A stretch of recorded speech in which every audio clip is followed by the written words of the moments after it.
దీనికి కావాల్సిన పదార్థాలు సొంఠి, పిప్పళ్ళు, కరక్కాయ. ఇప్పుడు కొంతమంది ఈ పౌడర్‌లు వాడుతుంటారు. ఈ కాయం చూర్ణం అని రకరకాల పౌడర్‌లు వాడడం. టాబ్లెట్స్ కూడా వాడుతుంటారు. ఆ టాబ్లెట్స్ వాడితే నాకు మోషన్ అవుతుంది అని చెప్పి చెప్తుంటారు. మనమే టాబ్లెట్‌లు తయారు చేసుకుందాం వీటితో. నేను చెప్పినటువంటి ఈ పదార్థాలు సొంఠి, పిప్పళ్ళు, కరక్కాయ ఇది దొరుకుతుంది కదా! మన వంటింట్లో లేనిది ఏందండి? దీన్ని మించిన మెడికల్ షాప్ ఇంకెక్కడ లేదు. కాబట్టి ఈ 3 రకాల పదార్థాలు ఈక్వల్‌గా తీసుకోండి. సొంఠి, పిప్పళ్ళు, కరక్కాయ 3 తీసుకొని దాన్ని పౌడర్ చేయాలి.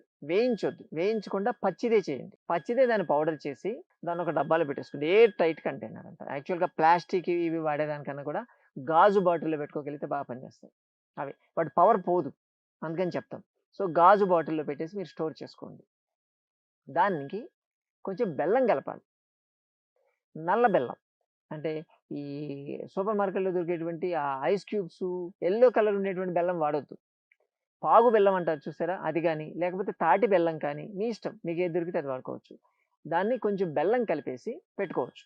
పెట్టేసుకొని పొద్దున, మధ్యాహ్నం, సాయంత్రం హాఫ్ స్పూన్ విత్ హాట్ వాటర్‌తో తీసుకోండి. చాలు. ఫుడ్ తిన్న తర్వాతే బెటర్ అంటాం మేము. దీన్ని తీసుకోగలిగితే నైట్ అయితే పడుకోబోయే ముందు ఒక అరగంట ముందు దీన్ని తీసుకోగలిగితే పొద్దున, మధ్యాహ్నమేమో హాఫ్ స్పూన్ తీసుకోండి. నైట్ ఏమో 1 స్పూన్ తీసుకోండి. హాట్ వాటర్‌తో తాగి పడుకుంటే పొద్దున్న లేవగానే కొట్టేస్తది. మోషన్. అదే లేపుతుంది మిమ్మల్ని. అదే అలారం కొడుతుంది. లే లే లే పోవాలి ఇమ్మీడియేట్‌గా అని. ఇలా చేసుకోవచ్చు. ఇంకా కావాలంటే వీటన్నిటిని కలిపి బెల్లంతో కలిపి నూరేసి చిన్న చిన్న టాబ్లెట్స్ లెక్క తయారు చేసుకోండి. చిన్న ఉండలాగా తయారు చేసుకోవాలి. రేగు పండంత ఉండంటాం. చిన్నది మిరియాల గింజ కాదు, కొంచెం పెద్దది. ఉండలెక్క చేసుకొని దాన్ని నోట్లో నమిలి తినేయొచ్చు. అంత ప్రాబ్లమ్ ఏముండదు. కొంచెం ఘాటు ఉంటది. దాన్ని చేయడం వల్ల ఎక్స్‌ట్రా బెనిఫిట్స్ కూడా ఉంటాయి. సరే ఆ తర్వాత మాట్లాడదాం.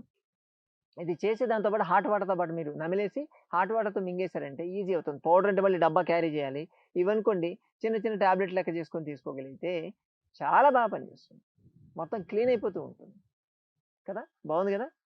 ఇటువంటివి చేయాలి. ఎలా ఉంది అంటే వాత, పిత్త, కఫలం మనం చెప్పేది ఒకటే. మీ బాడీలో ఉన్నటువంటి త్రిదోషాలను బట్టి మీకు రిజల్ట్ ఉంటుందని చెప్పి. ముందు బాడీ క్లీన్ చేసుకోండి అంటాం మేము. డీటాక్స్ చేసుకోండి. ఇటువంటియన్నీ రెమెడీస్ పనిచేయాలంటే ఒకసారి క్లీన్ చేసుకున్న తర్వాత పనిచేస్తాయి. అటువంటి డీటాక్స్ కావాలంటే మన సంజీవిని ఆఫర్ చేస్తుంది కదా! 5 రోజుల నుంచి వారం రోజుల దాకా ఉంటాయి. మీకు ఎప్పుడైనా వీలైతే ఒకసారి వచ్చి మీ బాడీని క్లీన్ చేసుకోగలిగితే మేమే సెట్ చేస్తాం. తర్వాత మీకు ఇటువంటి రెమెడీస్ చెప్తే మరి ఇంట్లోకెళ్ళి ఫాలో కావచ్చు. సరేనా? చేస్తారు కదా! ఈ రెమెడీ చేసి రిజల్ట్ ఎలా ఉందో చెప్పండి. మీకు పని చెబితే ఇంకోటి చెప్తాను. నా దగ్గర చాలా ఉన్నాయి. కదా! సరే మిత్రులారా మరోసారి మరో వీడియోతో మళ్ళీ కలుసుకుందాం. నమస్తే.